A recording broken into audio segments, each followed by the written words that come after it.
ለመላው የእስልምና እምነት ተከታዮች እንኳን ለ1446ኛው የኢድ አል-አድሃ በዓል በሰላም አድረሳችሁ። ከፈታ ዴሊ የዝግጅት ክፍል መልካም ምኞታችንን እየገለጽን ለሰዓቱ ያሰናዳናቸውን መረጃዎች ከዚህ በማስከተል ማስደመጥ እንጀምራለን። በቅድሚያም አርዕስቱን። የኤለን መስክና የትራምፕ ጠብ ዓለምን እያነጋገረ ነው። ኤለን ትራምፕ በአንድ አነጋጋሪ ሰነድ ላይ ስማቸው አለ ሲል ያጋራው መልእክት ከፍተኛ ውዝግብ ፈጥሯል። ኤለን መስክ ቦምቡን ላፈንዳው ጉዱን ላፍርጠው ሲል ያጋራው መልእክት ከፍተኛ መነጋገሪያ ሆኗል። ትራምፕም በይፋ የኤለንና እኔ ወዳጅነት እዚህ ጋር አብቅቷል ብለዋል።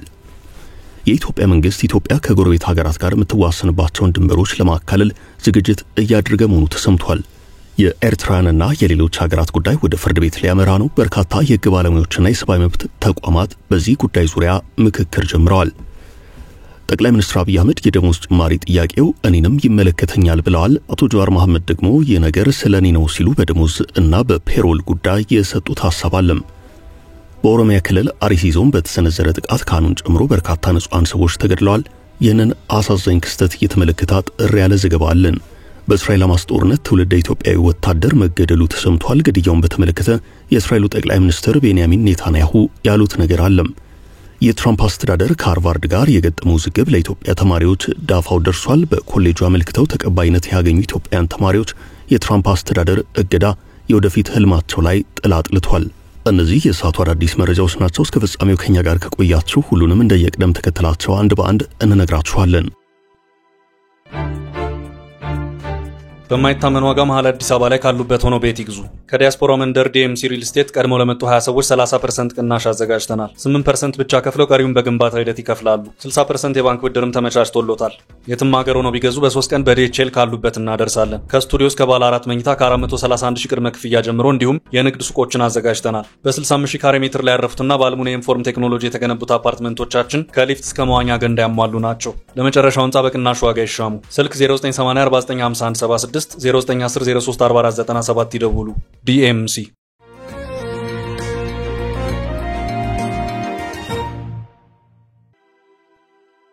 የትራምፕና የኤለን መስክ አነጋጋሪው ጠብ። የኤለን መስክና የዶናልድ ትራምፕ ጠብ ዓለምን እያነጋገረ ነው። ኤለን ትራምፕ በአነጋጋሪ ሰነድ ላይ ስማቸው አለ ሲል ያጋራው መልእክት ከፍተኛ ውዝግብ ፈጥሯል። መስክ ቦምቡን ላፈንዳው ጉዱን ላፍርጠው ሲል ያጋራው መልእክት ከፍተኛ ውዝግብ ፈጥሯል። ትራምፕም በይፋ የኤለንና እኔ ወዳጅነት እዚህ ጋር አብቅቷል ብለዋል። ትራምፕና ኤለን ሁለት ጥብቅ ወዳጆች አሁን እርስ በርስ እየተነቋቆሩ ነው። አለመግባባታቸው ወደ ከረረ የቃላት ጦርነት አምርቷል። ፍጥጫ የጀመረው ባለፈው ሳምንት ሞቅ ባለ ፍጥነት ነበርም። የባለ ብዙ ትሪሊየን ዶላር የታክስ እፎይታና ተጨማሪ መከላከያ ወጪዎችን ጨምሮ የአሜሪካ መንግስት ተጨማሪ ገንዘብ እንዲበደር የሚፈቅደው ህግ በግንቦት ወር በተወካዮች ምክር ቤት ጸድቋል። ኤለን ማክሰኞ ዕለት በኤክስ ገጹ ባሰፈረው ጽሑፍ ይህንን ህግ ለማጽደቅ ድምጻቸውን የሰጡ ያሳፍራሉ ብሏል። ቢሊዮነሩ ኤለን መስክ በትራምፕ አስተዳደር ውስጥ ዶጅ ተብሎ ከሚጠራው ቡድን ጋር ለ129 ቀናት ወጪ ለመቀነስ ከሰራ በኋላ በድንገት አስተዳደሩን ለቋል። ትራምፕ የኤለን የመጀመሪያ ትችት በተመለከተ ሲናገሩ መለወጡ አስገርሞኛል ሲሉ ተደምጠዋል። ስለተፈጠረው ልዩነት ትናንት ሐሙስ ከነጩ ቤተ መንግስት በጋዜጠኞች ለቀረቡላቸው ጥያቄዎች በሰጡት ምላሽ ኤለን መስክ ከስልጣን መነሳቱ አስከፍቶታል፣ ይህን የመሰለ ውብ ቢሮ ሁሉም ይናፍቃል ብለዋል። ኤለን ሁሌም ትክክል እንደሆኑ እንደሚገልጽላቸው ያስታውሱት ትራምፕ ባለፈው እንኳን ትራምፕ ሁሌም ልክ ነው የሚል ኮፍያን ለብሶ ነበርም። አዎኔ ሁሌም ልክ ነኝ፣ ይህን እርሱም ያውቀዋል፣ ድንገት መለወጡ አስገርሞኛል ብለዋል። ኤለን ከዚህ የትራምፕ ማብራሪያ በኋላ በሚዘውረው ኤክስ ተከታታይ ከባድ ወቀሳ አቅርቧል። ኤለን በተከታታይ ባቀረበው ወቀሳ ሌላ አዲስ አሜሪካንን የሚመጥን ፓርቲ መመስረት አለበት ብሏል። ከሁሉም በላይ ትኩረት የሳበው ኤለን ትራምፕን በ2019 የፈረንጆቹ ዓመት እስር ቤት ውስጥ ስለተገደለውና በርካታ ሚስጥሮችን በያዘው አነጋጋሪው ሰው ሰነድ ላይ ስማቸው አለ ማለቱ ጉዳይ ነው። ይህ ሰው በወቅቱ ከግማሽ ቢሊዮን ዶላር በላይ የነበረው ኢንቨስተር ነበረም። ጄፍሪ ኤፕስታይን ይባላል። ጄፍሪ በ2019 የተለያዩ ሴቶችን በወሲብ ንግድ በማሰማራት ወንጀል ተከሰሰም። ይህ ሰው ሲከሰስ በአሜሪካ ምድር እጅግ የታወቁ ፖለቲከኞችና ታዋቂ ሰዎች ስም ይፋ ባልሆነ የክስ መዝገብ ላይ ሰፍሮ ነበርም። ሆኖም ይህ ክስ በሂደት ላይ ያለ ጄፍሪ በታሰረበት እስር ቤት ውስጥ ራሱን አጠፋ ተባለም። ብዙዎች ይህንን ነገር ይጠራጠራሉ። ምክንያቱም በዛን ዕለት ምሽት እርሱ በታሰረበት ክፍል አካባቢ ያሉ የእስር ቤቱ ካሜራዎች ተበላሽተው ነበርም። ለምን ተበላሹ? ማን አበላሻቸው? በየደቂቃው ይጎበኙት የነበሩት የወህኒ ቤት ጠባቂዎች የዛን ዕለት ምሽት እንዴት ችላ ሊሉት ቻሉ የሚሉና ሌሎች ጥያቄዎች ይነሳሉ። ይህ ደግሞ ራስን በማጥፋት ወቅት የሚከሰት ነገር አይደለም የሚሉ መረጃዎችም ወጥተዋል። ጄፍሪ ኤፕስታይን ከወሲብ ቅሌት ጋር በተያያዘ ስማቸው እንዳይነሳ የፈለጉ ወይንም ስጋት ያደረባቸው አካላት ሳይገድሉት እንዳልቀረ ነው የሚገመተው። ለዓመታት ሳይገለጽ የቆየው የጄፍሪ ኤፕስታይን ፋይል ሙሉ ለሙሉ ለሕዝብ ይፋ ይሆናል የሚል ነገር በቅርቡ በአሜሪካ አቃቤ ሕግ ተሰምቶ ነበርም። ኤለን ይህን አነጋጋሪ ጉዳይ ከትራምፕ ጋር አያይዞታል። ሰሞኑን በዶናልድ ትራምፕና በኤለን መስክ መካከል ያለው የቃላት ልውውጥ አድጎ ሌሊቱን አንዱ በሌላው ላይ የቃላት ሚሳኤል ሲተኩስ አምሽቷል። ዛሬም እንደ ሰሞኑ አንዱ በአንዱ ሲናገር ሌላው ሲመልስ ቆየና ከሰዓታት በፊት ትራምፕ ፖሊሲያቸው መተቸት የጀመረውን ኤለን መስክ በኃይለኛ ቃላት ሽንቁጥ ማድረጋቸውን ተከትሎ ከአንድ ሰዓት በኋላ ትራምፕ ለሰነዘሩበት ትችት ኤለን መስክ ያጸፋ ምላሽ ሰጥቷል። መስክ በዚህ የመልስ ምት ይፋ ይደረጋል የተባለው የጄፍሪ ኤፕስታይን የፋይል የወሲብ ቅሌት ሊስት ተደፋፍኖ የቀረው የዶናልድ ትራምፕ ስም ስላለበት ነው የሚል አደገኛ አስተያየት ሰጥቷል። ፕሬዚደንቱ አስቀድመው ቀን ላይ የሰጡትን የተለሳለሰ መግለጫ ተወት በማድረግ ጠንከር ያለ ምላሽ አሰምተዋል። ትራምፕ መስክን ከፌደራል መንግስት ጋር ያለውን የሥራ ውል ለስፔስ ኤክስ የደም ስር የሆነውን የንግድ ስምምነት አቋርጠዋለሁ ሲሉ አስጠንቅቀዋል። ሐሙስ ዕለት እንኳን መስክ ከትራምፕ ጋር የቃላት ጦርነት ውስጥ እያለ የቴስላ ድርሻ በ14 በመቶ ቀንሷል። አሜሪካ ወደ ዓለም አቀፉ የውሃ ማዕከል የተለያዩ መሳሪያዎችንና ጠፈርተኞችን ለማጓጓዝ አብዝታ የምትገለገልበት ስፔስ ኤክስን በተመለከተ ውሉን ልታቋርጥ መሆኑ ተነግሯል። መስክ ሌላው በዚህ የቃላት ጦርነት ውስጥ ለውጊያው የሚጠቀመው በሚቀጥለው ዓመት በሚደረገው ምርጫ የትራምፕ ተቀናቃኞችን ለመደገፍ ሀብቱን ወጪ ለማድረግ እንደሆነ አመላክቷል። መስክ በኤክስ ገጹ ላይ የትራምፕ ፕሬዚደንትነት 3 ዓመታት ቀርተውታል፣ እኔ ግን ከ40 ተጨማሪ ዓመታት በላይ እኖራለሁ ብሏል።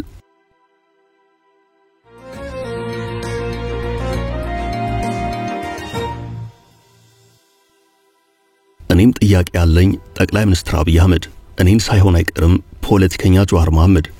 ጠቅላይ ሚኒስትር አብይ አህመድ ከብሔራዊ ቴሌቪዥን ጣቢያ ጋር ባድርጉት ሁለተኛው ምዕራፍ ቃለ ምልልሳቸው የሕክምና ባለሙያዎችን የተመለከተ ሐሳብ አስፍረዋል። ሐኪሞች ብቻ ሳይሆኑ እኔን ጨምሮ ሌሎቻችንም የደሞዝ ጥያቄ አለብን ብለዋል። ሐኪሞች፣ አስተማሪዎች፣ ወታደሮች፣ ፖሊሶች፣ ሚኒስትሮች፣ ጠቅላይ ሚኒስትሩን ጨምሮ ሁላችንም የደሞዝ ጥያቄ አለብን። በሰከነ መንገድ አቅማችንን እያገናዘብን ምላሽ እየሰጠን መሄድ አለብን ብለዋል። በዚሁ ቃለ ምልልሳቸው የእርሳቸው ደሞዝ ስንት ብር እንደሆነ የሰጡት ሐሳብ ባይኖርም ከዚህ ቀደም የቀድሞ ጠቅላይ ሚኒስትር መለስ ዜናዊ ደሞዛቸውን አስመልክቶ 6000 ብር እንደሚከፈላቸው ተናግረው ነበርም። ባለቤታቸው ወይዘሮ አዜብ መስፍን የቀድሞዋ ቀዳማዊት እመቤት የጠቅላይ ሚኒስትሩን ደሞዝ እያብቃቁ ኑሯቸውን የሚገፉ መሆናቸውን ገልጸው ልጆቻቸውንም በስፖንሰሮች ድጋፍ የሚያስተምሩ እንደሆነ ተናግረው ነበርም። ጠቅላይ ሚኒስትር አብይ አህመድ የደሞዝ ጭማሪ ጉዳይ የእርሳቸው ጥያቄ ጭምር መሆኑን በተናገሩበት በትናንቱ ቃለ ምልልሳቸው ደሞዛቸው ስንት እንደሆነ በቁጥር አልገለጹትም። ጠቅላይ ሚኒስትሩ በዚሁ ቃለ ምልልሳቸው ከደሞዝ ጋር የሚያያዝ ችግር አለብን፣ ይህ ህጋዊ ጥያቄ ነው፣ መምህሩም እኔም ጥያቄ ያለን፣ ብዙዎቻችንን የሚነካ ጉዳይ ነው ብለዋል። የደሞዝ ጥያቄውን ህጋዊ ጥያቄ ነው ያሉት ጠቅላይ ሚኒስትሩ ፔሮል ላይ ፈርመው የማያውቁ ሰዎች ግን ለፖለቲካ መጠቀሚያነት እያራገቡት ነው ሲሉ ወቅሰዋል። በጣም የሚያሳዝነው ነገር ፔሮል ላይ ፈርመው የማያውቁ፣ ደሞዝ በልተው የማያውቁ፣ የደሞዝን ምንጭና የደሞዝን ጠቀሜታ በወጉ የማይረዱ ሳይቀሩ ደሞዝ ጭማሪ ያሉ ሲጮህ ይሰማሉ። መጀመሪያ ደሞዝ ለምን እንደሚፈልግ ማገልገልን መማር ያስፈልጋል ብለዋል። ይህ ጉዳይ የሚመለከተው እኔን ነው ያሉት አቶ ጀዋር መሐመድ ደግሞ በማህበራዊ ትስስር ገጻቸው ባሰፈሩት መልእክት የኔ ፔሮል ጉዳይ የዚህን ያህል አሳሳቢ መሆኑ እኔን ያስጨንቀኝ ጀምሯል። ምን ቢፈጠር ነው ግን ስፍር ቁጥር የሌላቸው ኩባንያዎች ባለቤት የሆነ ቢሊዮነር ነው ሲሉኝ ከርማው አሁን ባንዴ አውርደው ፔሮል ላይ የጣሉኝ ሲሉ አቶ ጀዋር መሐመድ በማህበራዊ ትስስር ገጻቸው ላይ መልእክታቸውን አስፍረዋል።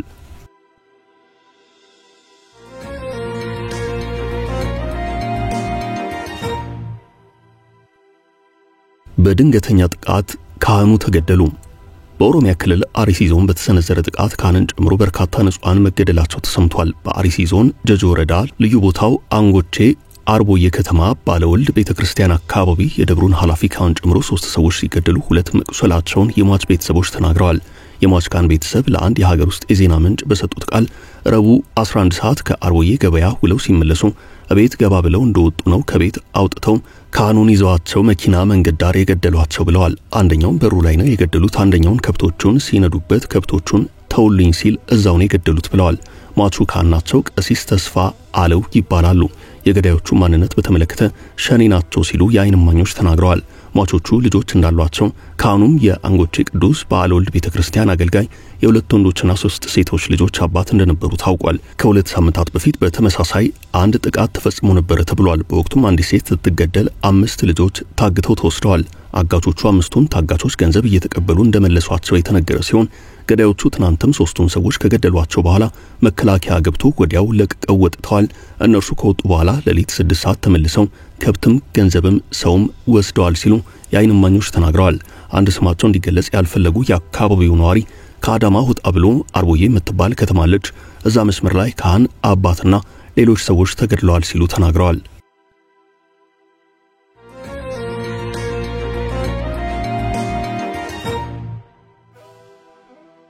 የኢትዮጵያን ድንበር ልናካልል ነው። የውጭ ጉዳይ ሚኒስቴር ኢትዮጵያ ከጎረቤት ሀገራት ጋር የምትዋሰንባቸውን በሺዎች ኪሎ ሜትር የሚቆጠር ድንበር የማካለል ስራ ተቋማዊ ቅርጽ ሰጥቶ ለማከናወን በዝግጅት ላይ መሆኑን የውጭ ጉዳይ ሚኒስቴር አስታውቋል። ኢትዮጵያ ከኬንያ፣ ደቡብ ሱዳን፣ ኤርትራ፣ ጅቡቲና ሶማሊያ ጋር ድንበር ትጋራለች። በአፍሪካ ቀን ከ6 ሀገራት ጋር የምትዋሰነው ኢትዮጵያ ከድንበር ይገባኛልና ከግዛት ጋር በተያያዙ ጉዳዮች ከሶማሊያና ኤርትራ ጋር ጦርነት አካሂዳለች። ከሱዳን ጋር የተወሰኑ የድንበር ግጭቶች ያሉ ሲሆን ሆኖም በጀነራል አብዱልፈታህ አልቡርሃን የሚመራው የሱዳን መንግስት አጨቃጫቂውን የአልፋሽጋ መሬት በጉልበት ጠቅልሎ ዛሬም ድረስ ከእጁ አስገብቷል። በዚህ ድንበር ማካለል ጉዳይ ስራዎችን ለማከናወን እንደታሰበ የውጭ ጉዳይ ሚኒስትሩ ጌዲዮን ጢሞቴዎስ መናገራቸውን ኢትዮጵያ ኢንሳይደር ዘግቧል። የውጭ ጉዳይ ሚኒስትሩ በትናንትናው ዕለት በፓርላማ በነበራቸው ቆይታ ሀገሪቱ ካላት ድንበር በአግባቡ የተሰመረና የተለየው ከ50 በመቶ በታች መሆኑን ተናግረዋል። ድንበር ማካለል ኢትዮጵያ ወይንም ሌሎች ጎረቤት ሀገራት ስለፈለጉት ብቻ ሳይሆን ድንበር ተጋሪ ሀገራት በጋራ በሚያደርጓቸው ስምምነቶች የሚከወኑ ናቸው። የአብዛኞቹ የአፍሪካ ሀገራት ድንበሮች በቅኝ ግዛት ባሉበት ይርጉ የተባሉ እንጂ የተካለሉ አይደሉም።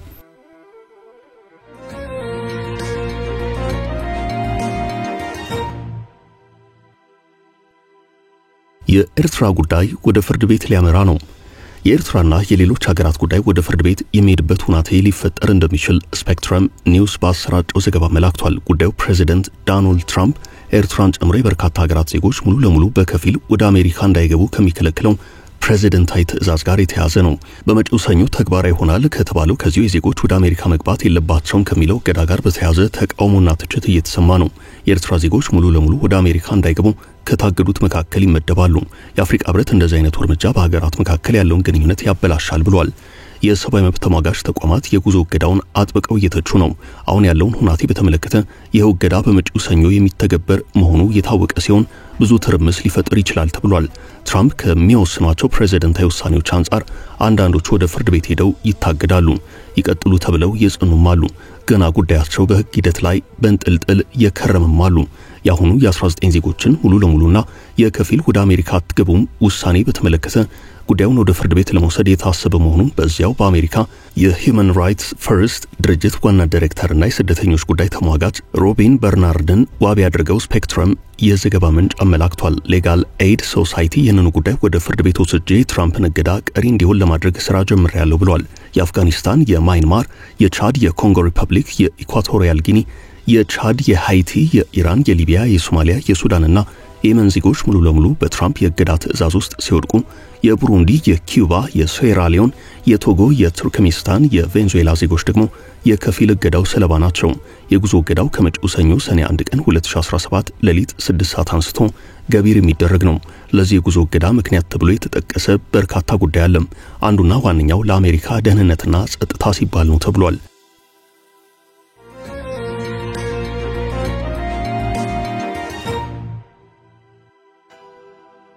የኢትዮጵያን ተማሪዎች የሃርቫርድ ምኞት እየተሰናከለ ነው።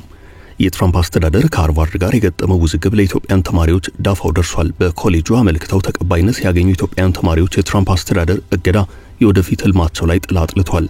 እንደ ዮናስ ንጉሴ ያሉት በሀገሪቱ አጠቃላይ ሁናቴ በእጅጉ የተፈተኑና በሃርቫርድ ተቀባይነት ያገኙ ተማሪዎች በቀባው የተነሳ ወደ አሜሪካ ለመጓዝ አልቻሉም። ተማሪ ዮናስ ንጉሴ በትግራይ ጦርነት ትምህርቱ ቢስተጓጉልም ከዛ መልስ ከፍተኛ ውጤት ካመጡ የሀገሪቱ ተማሪዎች መካከል አንደኛው ነው። ወደ ሃርቫርድ ሄዶ ለመማር የወጠነው በትራምፕ አስተዳደር እገዳ ምክንያት ግን ህልሙ ፈተና ውስጥ ገብቷል።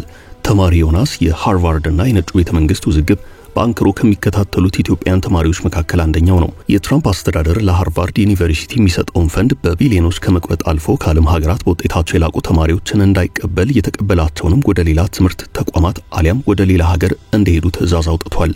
ዩኒቨርሲቲው የትራምፕ አስተዳደርና ትዕዛዙን በመቃወም ጉዳዩን ወደ ችሎት ወስዶታል። አንዳንድ የትራምፕ እገዳዎች በፍርድ ቤት ተፈጻሚ እንዳይሆኑ ጊዜያዊ እገዳ ተጥሎባቸዋል።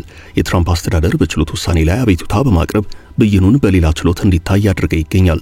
ውሉ ባለየለት እንደ ዮናስ ያሉት ኢትዮጵያን ተማሪዎች ሃርቫርድ ገብቶ የመማር ህልማቸው አጣብቂኝ ውስጥ ገብቷል። ተማሪ ዮናስ ንጉሴ ከልጅነቴ ጀምሮ ስለ ሃርቫርድ ሰማለውኝ እዛ የምደርስ አይመስለኝም ነበር። ሆኖም ከመማርበት ትምህርት ቤት ያለ ልጅ በአሜሪካ ማሳቹሴትስ ለመማር አመልክቶ እንደተሳካለት አወቅኩኝ። እኔም ህልሜን ለማሳካት ይህንን የትምህርት ዕድል ለመጠቀም ወሰንኩኝ ብሏል። ዮናስ በብርቱ ጥረት ሃርቫርድ የሚጠይቀውን የእንግሊዝኛ ክህሎት ፈተና ቶፍል ፈንድ በማፈላለግ ተፈትኖ ከ700-675 ነጥብ በማስቆጠር ከፍተኛ ውጤት አምጥቷል። ወጣቱ በመቀለ ቀላሚኖ የልዩ ተሰጥኦ ተማሪዎች ሃይስኩል ትምህርቱን አጠናቋል። በጦርነቱ መሃል ትምህርት በተቋረጠበት 2 ዓመታት መካከል በሃርቫርድ ዩኒቨርሲቲ ተቀባይነት ማግኘቱን የሚናገር ወጣቱ ለራሴም ለመምህራኖቼም ለቤተሰቤም የደስታና የኩራት ምንጭ ሆኜ ነበር ይላል። ወጣቱ በሃርቫርድ የመማር ዕድልና ቪዛ ያገኘ ቢሆንም የትራምፕ አስተዳደር አሁናዊ እርምጃ ግን ዕድሉን እንዳያሳጣው ሰግቷል። ወጣቱ ከሃርቫርድ በተጨማሪ በሌሎች 2 የአሜሪካ ዩኒቨርሲቲዎች ለመማር አመልክቶ ተቀባይነት ያገኘ ሲሆን የሱ ህልም ግን ሃርቫርድ ገብቶ ትምህርቱን መከታተል ነበር።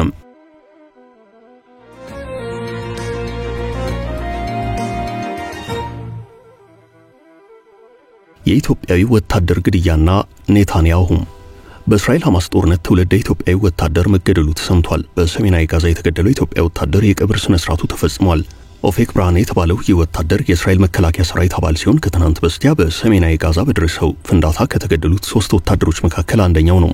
የእነዚህን 3 ወታደሮች ግድያ በተመለከተ ጠቅላይ ሚኒስትር ቤንያሚን ኔታንያሁ ባስተላለፉት መልእክት ለሞቱት ወታደሮቻችን የተሰማኝን ጥልቅ ሐዘን እገልጻለሁ።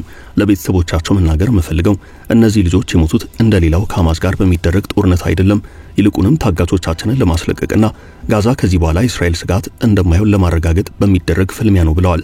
አክል አድርገውም ምንም እንኳን እየከፈለን ያለው ዋጋ ከፍተኛ ቢሆንም ይህንን ጦርነት የጀመርንበትን ዓላማ አንድም ሳናስቀር በሙሉ እንደምናሳካው ላረጋግጥላችሁ ፈልጋለሁ ብለዋል። ሰርጀንት አፌክ የወይዘሮ ሊያናና የአቶ ማሞልሽ ሲሆን 3 እህቶችም ነበሩት። የቀብር ስነ ስርዓቱ በርካታ ቤተ እስራኤላዊ ኢትዮጵያውያን የእስራኤል መከላከያ ኃላፊዎችን በተገኙበት ተፈጽሟል።